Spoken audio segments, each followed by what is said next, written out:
Kolegyne, kolegovia, zdravím vás. Teraz si v ďalšom videu ukážeme blokádu SFICB alebo Suprainguinal Fascia Iliaca Compartment Block. Spôsobov, ako to urobiť, je viacej. My si ukážeme dva, ktoré mi prídu také najviac praktickejšie aj pre ľudí, čo sa zoznamujú s regionálnou anestéziou. Tak poďme sa na to pozrieť, ako sa to robí. Máme tu pacienta, sono stále na opačnej strane a ja som tuto na pravej strane. Prvým krokom, ktorým začíname, je, že si musíme nájsť externý landmark. Sú dva.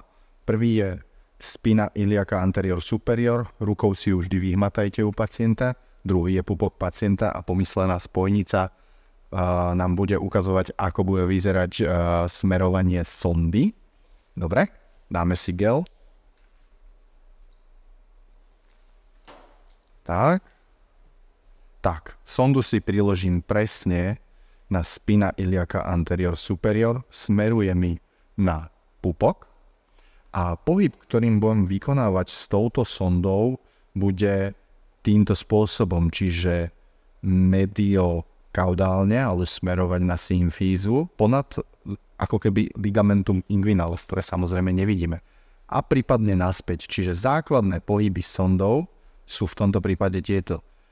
Praktická ešte poznámka, ak vám je lepšie, že ten obraz vidíte nejakým spôsobom lepšie, či už takto, alebo takto, nie je problém. Vyrotujte si sondu, ako vám je lepšie v danom obraze. U každého pacienta to je iné.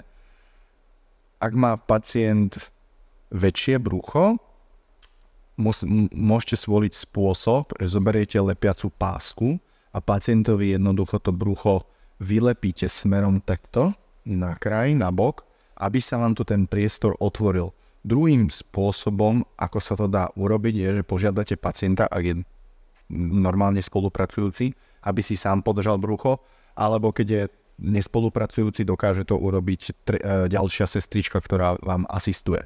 Hej?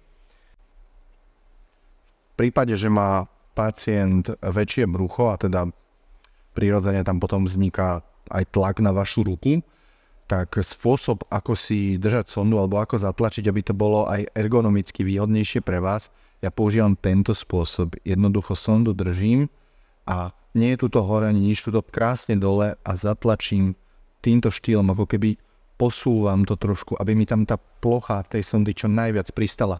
Nejak veľmi to nerotujem, proste týmto vzdialenejším cípom sondy zatlačím ako keby pacientovi do brucha a väčšinou vtedy ten obraz je suficientný. Ale napriek tomu sa vám môže stať, že po tejto blokáde vás bude jednoducho boleť ruka pol hodinu, je to normálne niekedy. Takže takto vyzerá iniciálny obraz na ultrazvuku. Čo môžeme vidieť v tomto obrázku? Tu máme spina iliaca anterior superior, kosť s jej tieňom typickým. Tuto sa nám javí nejaký musculus iliacus. Tu je fascia iliaca. A tu máme brušné svalstvo. Tak ako som spomínal, ideme sa hýbať mediokaudálne, alebo respektíve k symfíze, tak poďme na to, teraz sa tým smerom hýbem. A ide mi o to, aby táto kosť nám zmenila. Trošku klesá nadol, pozrite, ostáva nám tu takýto krásny sval, volá sa stále iliacus, a to je fascia iliaca. Typom tejto blokády alebo cieľov je prísť sem, toto je laterálna strana, sem prídete z jedou a už hneď tu z hora, tu to je najbližšie, to je 0,5 cm. Už tu preniknúť cez fasciu budete cítiť klik a po podaní pol mililitra lokálneho anestetika vám to anestetikou zabehne až sem.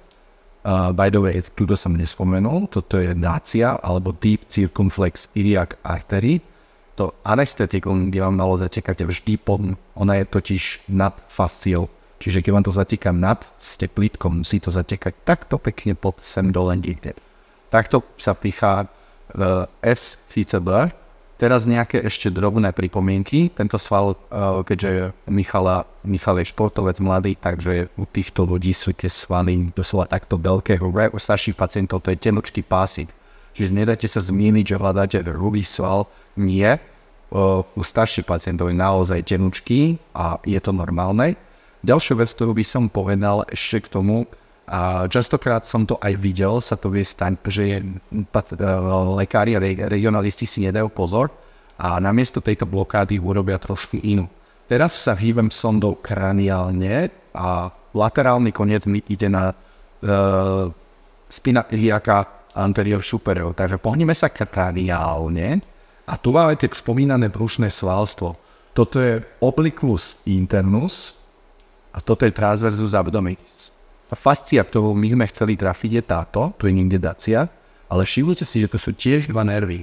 Tieto nervy sú ilioinguinalis a iliohypogastricus. Pozor na to, aby ste namiesto sfice B neopichli práve tieto dva nervy, lebo človek si myslí, že však tá hranica je niekde v tumu. Stáva sa to často a vtedy vlastne pichnete anterior tab. Takže pozor na to.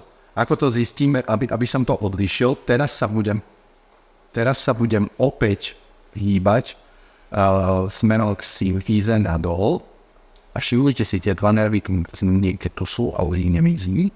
A tu sa nám zobrazuje typický obraz sfice B. Takže pozor, tie nervy sú možno niekde tu. Takže pozor, aby ste zo sfice B nevyrobili anterior tab. Toto je vlastne ten prvý spôsob, akým vieme pichnúť sfice B. Teraz si ukážeme druhý spôsob, akým sa dá pichnúť sfice B, a to takzvaný obraz bowtie sign budeme hľadať. Čiže zase si vyhmatám externý landmark, ktorý je opäť spina iliaca anterior superior, priložím na neho sondu, ale tentokrát longitudinálne, alebo teda kraniokaudálne, a pohyby sondou, aké budú nasledovať, sú najprv mediálne, kým nám v sonoobraze nezmizne kosť a objaví sa nám sval, musculus iliacus, a tam sa budeme hýbať kraniokaudálne, alebo respektíve kaudálne, alebo aj kraniálne, podľa potreby, ako máme. Čiže sonda ide iba trošku mediálne od spina iliaca anterior superior a v sonoobraze hľadáme spina iliaca anterior inferior. Takže teraz sa pozrieme, ako to vyzerá na sone.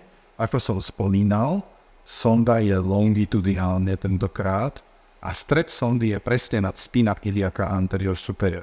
Teraz sa pohneme mediálne, kosť zmizne a objaví sa nám to nejaký sval. Pôjdeme ešte trošku mediálne, nezabudujeme na túto kosť, toto je spina iliaca anterior inferior a nad ňou je náš krásny spomínaný sval musculus iliacus. Tento obraz, ktorý vidíme, sa volá bowtie sign, alebo obraz motýlika, ktorý sa viaže na krku. Čiže, prečo motýlik? Tuto máme obliquus internus, tu je naša fascia iliaca a tuto je sartorius sval. Že s dávkou predstavivosti si vieme predstaviť toto ako motýlika. Je to výhodné v tom, že Ielan prichádza tentokrát zo spolu, prejde cez fascia iliaca, podá sa lokálne anestetikum a vašim cieľom je to anestetikum podať za spina iliaca anterior inferior. Čiže sem. Nesmie sa vám šíriť sem dozadu, malo by ísť sem čo najviac hore kraniálne do panvy. Niekde tuto sa nám schováva aj dacia, teraz ju možno nie až tak dobre vidno, ale každopádne pozor na ňu. I pristihlo sem, podať anestetikou a postupne to rozdilatovať sem a tu stačí. Ak vám to podávate sem a tečie vám anestetikum sem kraniálne, máte vybavené. To je druhý spôsob, akým sa dá pichnúť sfice B